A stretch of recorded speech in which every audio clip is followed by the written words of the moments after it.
tous, bienvenue à notre église en ligne, qu'on puisse ce matin encore tous ensemble célébrer, acclamer le nom de notre Dieu. Je vous invite là où vous êtes à vous tenir debout et on va chanter son nom tous ensemble.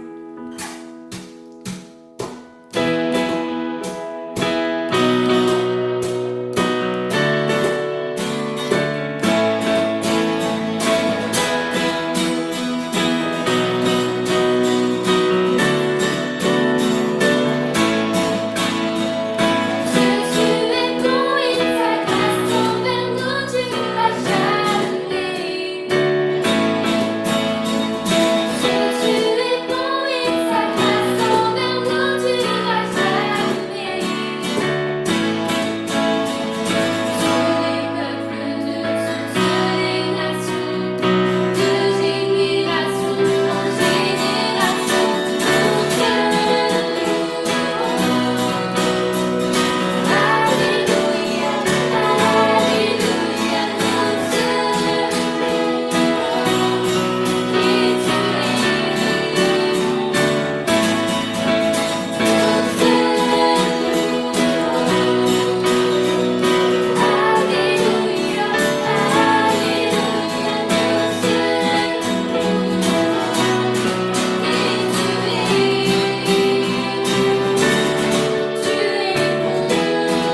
te recevra, louange et gloire pour l'éternité.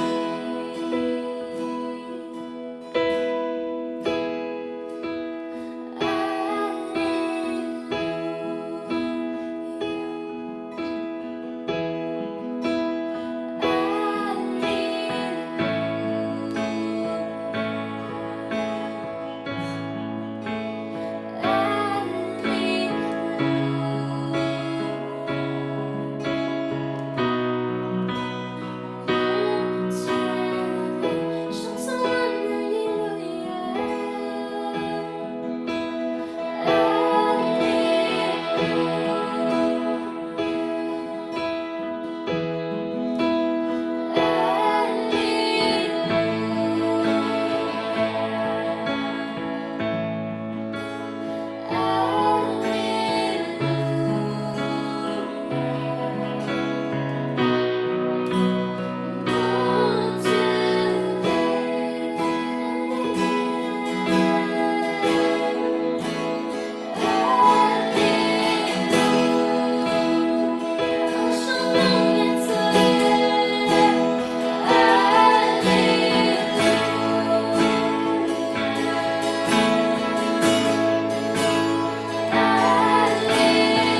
Et bonjour à tous, bienvenue ce matin pour notre culte en ligne. Je suis vraiment content ce matin de pouvoir partager ce message que j'ai sur le cœur. Et peut-être que c'est la première fois pour toi que tu nous suis. Et en tout cas, j'aimerais vraiment te dire sois le ou la bienvenue. Ce matin, j'aimerais partager un thème que j'ai sur le cœur. Et ce thème s'intitule « Mode de vie transformé dans une société corrompue ». Waouh, peut-être tu peux te dire, ok, c'est plus un roman qu'un titre, mais voilà, je le redis, peut-être si tu prends des notes, mode de vie transformé dans une société corrompue. Et je crois vraiment que ce thème ce matin, que ce message s'adresse à chacun d'entre nous. Chacun d'entre nous, nous avons un mode de vie, une manière de vivre. On a chacun un style de vie. Un style de vie peut-être différent, mais on a chacun un style de vie, un mode de vie. En sociologie, un mode de vie, c'est la façon dont une personne ou un groupe vit. Cela inclut ses types de relations, sa façon de consommer, sa façon de se divertir, sa façon de s'habiller, etc., etc. Le mode de vie reflète également l'attitude d'une personne, ses valeurs, sa façon de voir le monde. Par conséquent, la manière de penser d'une personne détermine son mode de vie. La manière de penser d'une personne détermine son mode de vie. Par exemple, si on prend quelqu'un écologiste, eh bien, toute sa manière de penser qui est centrée sur l'écologie, eh bien, va déterminer son mode de vie. Il va faire attention lorsqu'il va acheter quelque chose, peut-être aux emballages. Il va faire attention à ne pas prendre des sacs plastiques. Il va peut-être faire attention à sa consommation d'eau ou au transport qu'il va utiliser. Il va avoir un mode de vie écologique. Il va avoir un mode de vie écologique parce que sa manière de penser détermine son mode de vie. Et de la même manière, la Bible nous montre également le mode de vie qu'un enfant de Dieu, qu'un chrétien doit adopter. J'aimerais qu'on lise ensemble un passage dans Romains 12 au verset 2. Romains 12, verset 2. Ne vous conformez pas au siècle présent, mais soyez transformés par le renouvellement de l'intelligence, afin que vous discerniez quelle est la volonté de Dieu, ce qui est bon, agréable et parfait. C'est l'apôtre Paul qui va écrire ça. Et il faut savoir que lorsque Paul va envoyer cette lettre, cette épître, on appelle ça, à l'église de Rome, aux Romains, eh bien, Rome, à ce moment-là, était une superpuissance. Rome, à ce moment-là, influençait la manière de vivre, le mode de vie. Rome, à ce moment-là, avait certaines manières de faire. Certaines manières de penser, ils avaient plusieurs dieux, etc. Et toute leur culture impactée et influencée. Et c'est pour ça que Paul va écrire cette épître. Et dans l'épître, on peut lire encore un tas d'autres versets, un tas d'autres choses. Mais il va dire dans Romains 12 au verset 2, « Ne vous conformez pas au siècle présent ». Il va mettre en garde l'église de Rome de ne pas adopter le même mode de vie que la culture de Rome. Et je crois même que, au-delà de simplement Paul qui s'adresse à l'église de Rome, eh bien Dieu, ce matin, veut s'adresser à nous. Dieu veut s'adresser à nous parce que la même manière que les Romains étaient confrontés à une société corrompue à Rome avec des valeurs et des manières de faire contraires à la volonté de Dieu, de cette même manière, aujourd'hui, nous sommes dans un monde et dans une société qui bien souvent rejette Dieu avec une manière de faire non conforme à la parole de Dieu. Mon premier point ce matin, c'est la première partie du verset, c'est ne pas se conformer au siècle présent. Conformer, ça veut dire quoi? Conformer, ça veut dire prendre la forme de, être à l'intérieur d'une forme donnée ou d'un modèle déterminé, ou encore agir et réagir comme quelque chose ou comme quelqu'un. Ça, c'est se conformer. On peut prendre l'exemple d'un verre d'eau. Supposons qu'on verse de l'eau dans un verre. À ce moment-là, l'eau va se conformer au verre. Elle va prendre la forme du verre. Ça, c'est se conformer. Et comme l'eau, pour ne plus se conformer au verre, ou pour ne plus se conformer à quelque chose, eh bien, le seul moyen, c'est d'aller au-delà du verre. c'est de sortir du verre.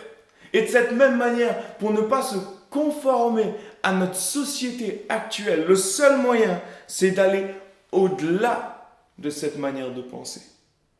Ensuite, il est question du siècle présent. Le siècle présent, c'est le monde dans lequel nous sommes. C'est la société actuelle, avec tous ses principes, ses idéologies, ses manières de faire, ses manières de penser. Le siècle présent, c'est le monde dans lequel on évolue jour après jour. C'est la société actuelle. Mais comprenons bien qu'il ne s'agit pas du monde dans le sens l'univers, la création de Dieu, la terre, etc. Non, non, ça c'est bon. Et Dieu va lui-même le dire lorsqu'il va créer le monde. On lit ça dans la Genèse, il va dire « Il vit que cela était bon ». La création de Dieu était bonne, elle est bonne. Mais parce que Adam et Ève ont chuté, et bien parce qu'ils ont désobéi à Dieu, à ce moment-là, le mal, l'ennemi, le diable, il porte plusieurs noms, va entrer dans le monde et va surtout avoir la domination sur le monde. Le monde va tomber sous sa domination. Et voilà pourquoi aujourd'hui, on est dans une société corrompue, tout simplement parce que la société n'est pas dirigée par Dieu. Toute personne dans la société n'a pas Dieu pour maître, au contraire. Au contraire, et c'est pour ça qu'on parle d'une société corrompue. Et on voit aujourd'hui que, malheureusement, le bien est appelé mal et le mal est appelé bien. Aujourd'hui, on veut nous faire croire certaines choses. On veut nous faire croire qu'une certaine manière de vivre est bonne pour nous, alors que c'est contraire à ce que la Bible veut nous dire. L'apôtre Jean, dans la même pensée que l'apôtre Paul, et cette pensée est inspirée de Dieu, va dire, on lit dans 1 Jean au verset 2, 1 Jean 2, pardon, au verset 15, écoutez bien, n'aimez point le monde, ni les choses qui sont dans le monde. Si quelqu'un aime le monde, l'amour du Père n'est pas en lui. Car tout ce qui est dans le monde, la convoitise de la chair, la convoitise des yeux et l'orgueil de la vie ne vient point du Père, mais vient du monde. Verset 17. Et le monde passe, et sa convoitise aussi, mais celui qui fait la volonté de Dieu demeure éternellement. Jean, dans la même pensée que Paul, va nous avertir des dangers qu'il y a dans le monde. Paul va nous avertir de ne pas nous conformer au monde, et Jean va même expliquer les dangers de ce monde. Et il parle tout d'abord de la convoitise de la chair. La convoitise de la chair. Notre chair a ses propres désirs, et souvent guidée par nos 5 sens. Mais la convoitise de la chair, c'est chercher à satisfaire ses désirs, nos pulsions, en dehors de la volonté de Dieu. Ça, c'est la convoitise de la chair. Tout ce qui est satisfaire ses désirs charnels, mais qui est contre la volonté de Dieu, contre les valeurs de Dieu, contre ce que la Bible enseigne. Et le monde, aujourd'hui, nous fait croire qu'on peut satisfaire tous nos désirs. Aujourd'hui, le monde nous fait croire que lorsqu'on est jeune, il est très important, il est bon de s'amuser, d'aller à droite, à gauche, de profiter de la vie. Aujourd'hui, ça plaît bien. Et aujourd'hui, si tu connais qu'une seule femme, eh bien, le monde te dit mais c'est n'importe quoi. Et le bien est appelé mal. Voilà la société dans laquelle nous évoluons aujourd'hui. La convoitise de la chair, c'est ça. Ensuite, Jean nous parle de la convoitise des yeux. À l'inverse de la chair qui nous tente de l'intérieur, la convoitise des yeux, c'est ce qui nous tente de l'extérieur. Les yeux sont généralement attirés par tout ce qui brille, par la beauté extérieure, etc. Et la convoitise des yeux anime la convoitise de la chair. Aujourd'hui, dans notre société, on met vraiment l'accent sur ce qui brille, ce qui attire le regard. Aujourd'hui, les jeunes ou les moins jeunes, on a comme des masques dans notre société pour paraître être quelqu'un de cool, quelqu'un de bien, quelqu'un d'influent par exemple ou quoi. Mais c'est des masques, mais on veut plaire. Et aujourd'hui, la société veut chercher à plaire aux yeux. Nos yeux sont attirés par ce qui brille, par ce qui nous paraît beau de l'extérieur. Mais attention, Parce que la convoitise des yeux anime la convoitise de la chair. On prend l'exemple de Ève dans le jardin d'Éden. On a parlé tout à l'heure de la chute et on prend cet exemple. Lorsque le serpent va voir Ève et qui va lui dire, Dieu a-t-il réellement dit de ne pas manger de ce fruit défendu? Mais la Bible nous dit que Ève a été séduite par la beauté du fruit. Ève, en voyant le fruit, vit qu'il était bon. Mais c'est parce qu'elle a regardé. C'est parce qu'elle a regardé qu'elle a été séduite. C'est sa convoitise des yeux qui l'a amenée à chuter. Et elle a oublié l'ordre de Dieu, elle a désobéi. Ça, c'est la convoitise des yeux. Et ensuite, Jean nous parle également de l'orgueil de la vie. L'orgueil de la vie, c'est penser, c'est croire qu'on se suffit à nous-mêmes. C'est croire qu'on a besoin de personne, qu'on n'a surtout pas besoin de Dieu. Ça, c'est l'orgueil de la vie. L'orgueil de la vie, c'est croire qu'on peut s'appuyer sur qui on est, sur nos propres richesses. Voilà, tu as vu tout ce que j'ai. Moi, ça, c'est l'orgueil de la vie.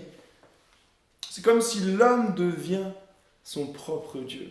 L'homme n'a pas besoin de Dieu.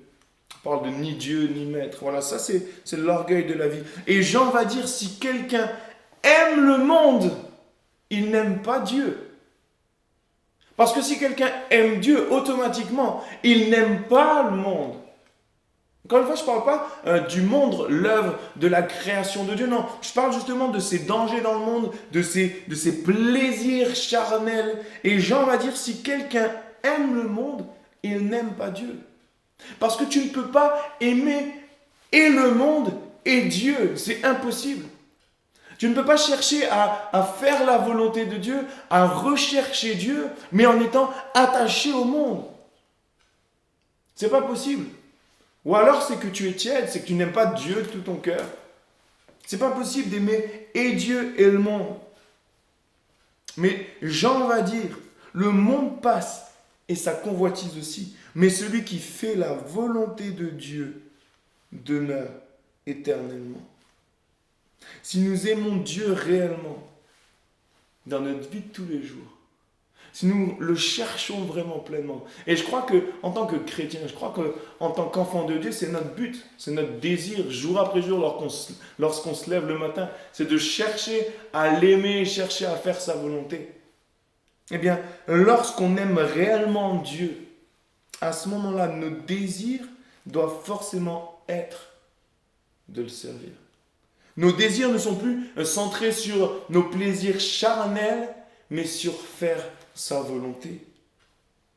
Et notre culture, notre mode de vie n'est plus celui que la société nous impose, mais c'est celui du ciel. Parce que nous ne sommes pas de ce monde, mais nous sommes citoyens du ciel. Nous sommes citoyens du ciel. Est-ce que tu es d'accord avec cela? Bien sûr, nous évoluons dans ce monde, mais parce que nous sommes nés de nouveau, parce que nous avons accepté Christ qui est mort sur la croix pour nos péchés, et par sa mort, il nous a réconciliés avec le Père. Et bien, parce que nous avons accepté cela, nous sommes appelés enfants de Dieu, et nous ne sommes plus de ce monde, mais nous sommes citoyens du ciel. Et notre désir, alors que nous sommes citoyens du ciel, c'est d'amener la culture du ciel sur la terre. Mon deuxième point, c'est la deuxième partie du verset. C'est « Mais soyez transformés par le renouvellement de l'intelligence. » Être transformé par le renouvellement de l'intelligence. Le mot « conformer », c'est le contraire du mot « transformer ». Alors que conformer, c'est prendre la forme de quelque chose, prendre la forme d'un modèle déterminé, etc. Transformer, c'est aller au-delà d'une forme déterminée. C'est aller au-delà d'un modèle déterminé. Ou c'est encore changer de forme. Ça, c'est la transformation. Ça, c'est être transformé. Et le renouvellement de l'intelligence, le renouvellement de nos pensées, c'est ne plus penser comme l'homme pense, avec ses pensées charnelles, mais c'est de chercher à avoir les mêmes pensées que Dieu. Ça, c'est le renouvellement de l'intelligence. C'est quitter notre manière de penser jusque-là, mais chercher à penser comme Dieu lui-même pense. Lorsqu'on croit en Dieu et qu'on a accepté Christ, et comme je l'ai dit tout à l'heure, lorsqu'on passe par une nouvelle naissance, à ce moment-là, notre identité change. À ce moment-là, on est racheté. À ce moment-là, l'esprit qui est en nous est régénéré. La Bible appelle ça l'homme nouveau. Notre esprit est régénéré. Mais le souci, c'est que notre intelligence, elle, n'a pas été régénérée. Et notre intelligence, notre renouvellement, notre manière de penser, n'a pas été renouvelée. Elle a été au contraire conditionnée par toute notre vie d'avant. Elle a été justement forgée avec les expériences de la vie, avec ce qu'on a appris, ce qu'on a vu, ce qu'on a cru. Ça, c'est toute notre intelligence, notre manière de penser. Mais même si notre esprit régénéré a été renouvelé, notre intelligence, elle, ne l'a pas été. Elle n'est pas restaurée, elle n'est pas renouvelée. Et malheureusement, elle est souvent basée sur des raisonnements humains, sur des mensonges, sur des doctrines, sur des choses qu'on nous a fait croire, mais qui ne sont pas celles de la vérité de Dieu, tout simplement. Notre esprit, lui, qui a été recréé, il a été recréé à l'image de Christ. Notre esprit en nous est saint, il est pur, il est parfait, et ses pensées sont celles de Christ.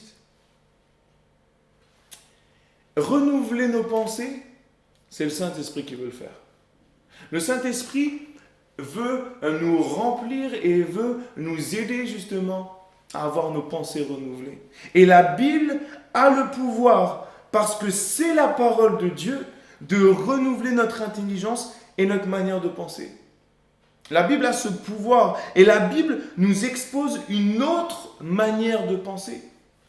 Lorsqu'on va se plonger dans la Bible, on va être face à une autre manière de penser, une autre manière de réagir, une autre manière de se comporter dans telle ou telle situation, une autre manière de voir les choses alors qu'on les voyait d'une autre manière avant.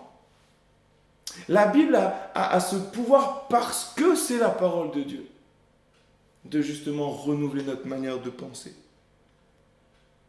Pour renouveler notre intelligence, on doit nous plonger dans la parole de Dieu. On doit nous imprégner de la parole de Dieu. Et plus on se plongera dans la Bible, plus nous allons être conformes à qui il est, conformes à sa parole, nourris par sa parole. Nous allons être conditionnés par la parole et nos désirs seront renouvelés et ce seront ceux de faire la volonté de Dieu. Nos désirs seront de faire la volonté de Dieu. Nos désirs seront de faire la volonté de Dieu. Dis Amen simplement derrière ton écran. Pour renouveler notre intelligence, on doit repérer les pensées qui proviennent de la chair pour les remplacer par celles qui proviennent de notre esprit.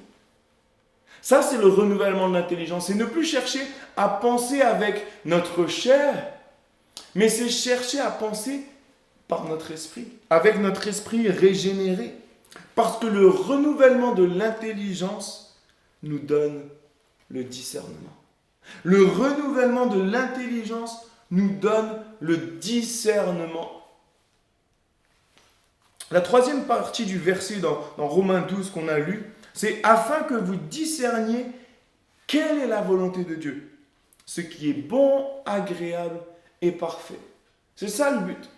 C'est d'être transformé, d'avoir nos pensées, notre intelligence transformée pour discerner quelle est la volonté de Dieu. Pour discerner ce qui est bon, agréable et parfait. C'est mon troisième et dernier point. Discerner la volonté de Dieu. Parce que notre manière de penser va être différente, alors notre mode de vie va être différent. Parce que nos pensées vont être renouvelées, alors notre comportement tout entier va être différent. Et il va être conforme non plus à la société, mais conforme à la parole de Dieu, conforme aux valeurs chrétiennes, aux valeurs de la Bible. Mais pour cela, il faut cette manière de penser renouvelée pour ainsi discerner la volonté de Dieu. Et je crois que si Dieu nous transforme, c'est pour une raison. Je crois que si Dieu nous transforme, c'est pour un but. Et ce but, c'est pour nous donner du goût. Lorsque Dieu transforme quelque chose ou quelqu'un, c'est pour lui donner du goût. Souvenez-vous le miracle de Cana, lorsque Jésus va être invité à un mariage et que dans ce mariage, le vin va commencer à manquer. Et voilà que Jésus va transformer l'eau en vin. C'est une image, mais Jésus va transformer l'eau qui n'a pas de goût en vin qui a du goût. Et de la même manière, Jésus veut te transformer pour te donner du goût.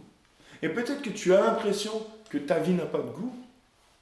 Peut-être que tu as l'impression que ta vie n'a pas de valeur, que tu ne sers à rien ou que tu es inutile. Mais là encore, tu as besoin que tes pensées soient renouvelées. Parce que si tes pensées sont renouvelées, eh bien elles sont conformes à ce que la parole de Dieu dit. Et la parole de Dieu dit, tu es une merveilleuse créature.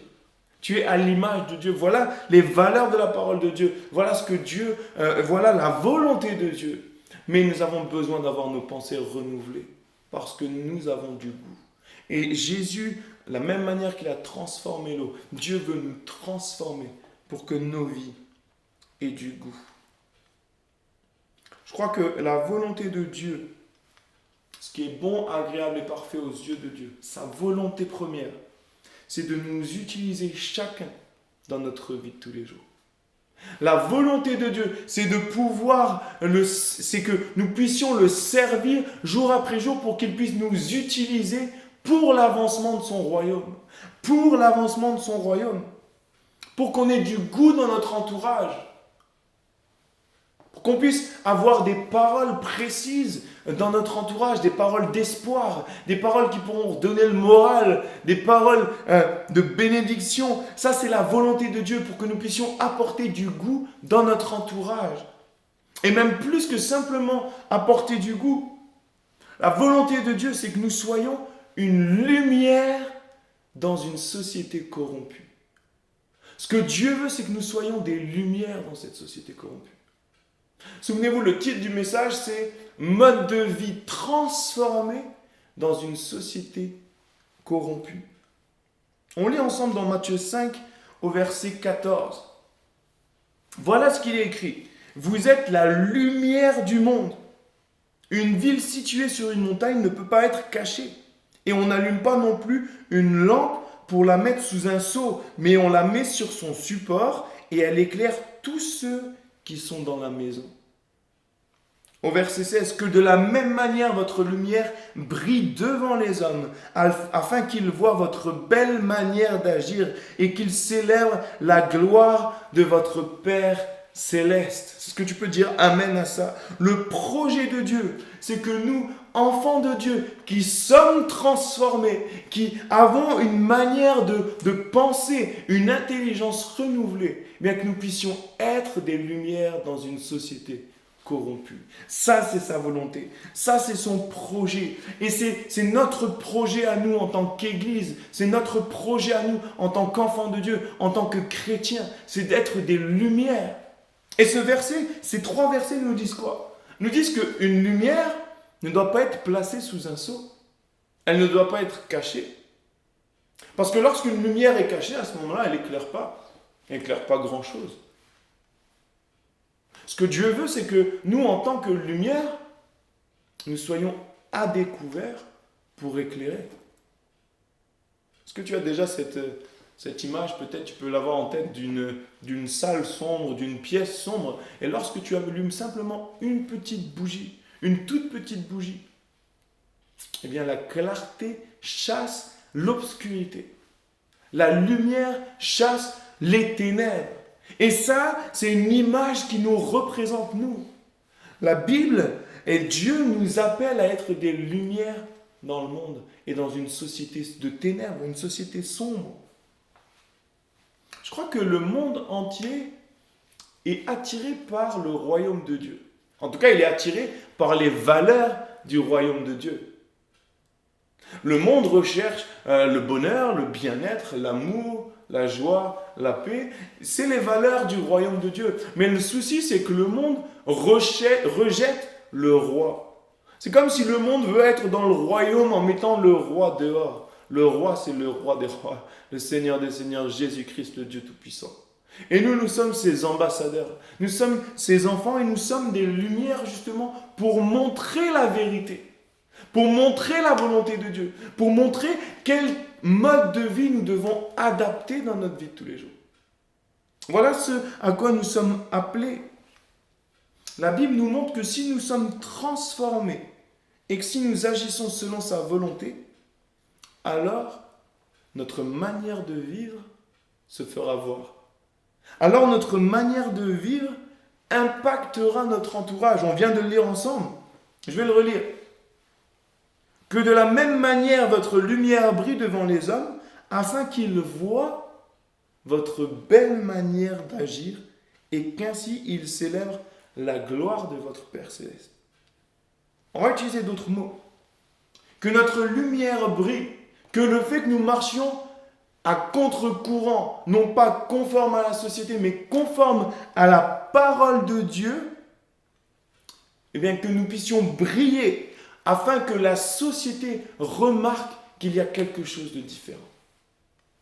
Je crois que notre rôle en tant que chrétien, notre rôle en tant qu'enfant de Dieu, c'est d'amener la culture du ciel, d'amener le mode de vie du ciel sur la terre, et cela impactera la société. Forcément, ça impactera la société. Et je crois que le royaume de Dieu grandira. Je crois que nous, en tant qu'Église, nous devons être des lumières pour impacter les villes alentours, pour impacter nos familles, impacter notre entourage. Et ça va forcément se remarquer. Parce que lorsque Dieu nous transforme, à ce moment-là, nous avons du goût. Je crois que Dieu veut également que nous soyons des lumières là où il nous place. Par exemple, si Dieu te donne un travail, je crois que Dieu veut que tu sois une lumière dans ton travail. Je crois que Dieu veut que tu sois une lumière face à tes collègues. Et je ne crois pas que Dieu veut que lorsqu'il y a des blagues déplacées ou des délires déplacés ou quoi, que tu te conformes à ces blagues en rigolant. Non. Je crois que nous devons justement, et je ne dis pas que c'est facile tous les jours, mais je crois que nous devons nous conformer à la parole de Dieu. Nous conformer non pas à ce que le monde nous propose, à ses plaisirs charnels, mais conforme à la parole de Dieu. Je voudrais simplement conclure, qu'on puisse rechercher Dieu au travers de ce passage, qu'on puisse simplement rechercher sa volonté dans notre vie de tous les jours, qu'on puisse simplement rechercher comment entrer dans ses plans qu'il a pour nous et comment être renouvelé.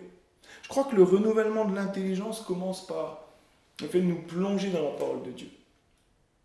Parce que plus on va nous imprégner de la parole de Dieu, plus nous allons être imbibés de sa parole, plus nous allons être conditionnés par sa parole et par la vérité. Je crois également qu'il est bon de prier pour que Dieu, par son esprit, renouvelle notre intelligence. Et je crois que Dieu veut le faire, parce que c'est dans sa volonté. La Bible nous dit que lorsque l'on prie selon sa volonté, il agit. Mais qu'on puisse simplement prier pour qu'il nous renouvelle. Et également qu'on puisse croire qu'il le fait. Pas simplement prier, mais croire qu'il le fait. Ça, c'est le projet de Dieu pour notre vie. Et je crois qu'on pourra entrer dans quelque chose de plus grand lorsqu'on comprendra que nos pensées charnelles ne sont pas renouvelées. Qu'on puisse simplement prier ensemble. Seigneur, on veut vraiment venir devant toi ce matin, Seigneur. Et tu vois, ce message qui a été apporté tel qu'il est, Seigneur, mais tu vois, vraiment, ta parole, Seigneur, qu'elle puisse avoir un effet dans le cœur de chacun d'entre nous. Seigneur, nous voulons prendre cet avertissement de Paul au sérieux pour notre vie de tous les jours. Nous voulons chercher à ne plus nous conformer à notre société, à ne plus nous conformer au monde, mais nous voulons chercher à être transformés, aller au-delà de cette manière de penser. Nous voulons que ce soit toi, Saint-Esprit, qui renouvelle nos pensées, qui renouvelle notre intelligence, pour qu'on puisse ensemble entrer dans tes plans, entrer dans ta volonté, qu'on puisse, dans notre vie de tous les jours, impacter notre entourage, impacter nos collègues de travail, qu'on puisse apporter du goût, qu'on puisse être des lumières, Seigneur, et qu'ils puissent te voir toi. Parce que notre désir, c'est non pas de nous glorifier d'aucune chose, mais que tu sois le seul glorifié, Père. Au nom de Jésus, je te prie de venir toucher chacun.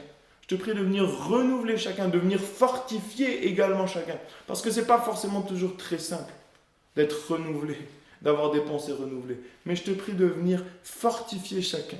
Père, et merci parce que tu es avec nous. Dans le nom de Jésus, on veut méditer cela, Père. Amen. Amen. Eh bien, qu'on puisse simplement terminer cet instant par élever nos voix au travers d'un chant, qu'on puisse adorer notre Dieu ensemble. Le roi dans sa merci, vêtu de majesté, la terre est en la joie, la terre est en la joie, sa gloire rayonne.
culte. Que Dieu vous bénisse. On se donne rendez-vous la semaine prochaine.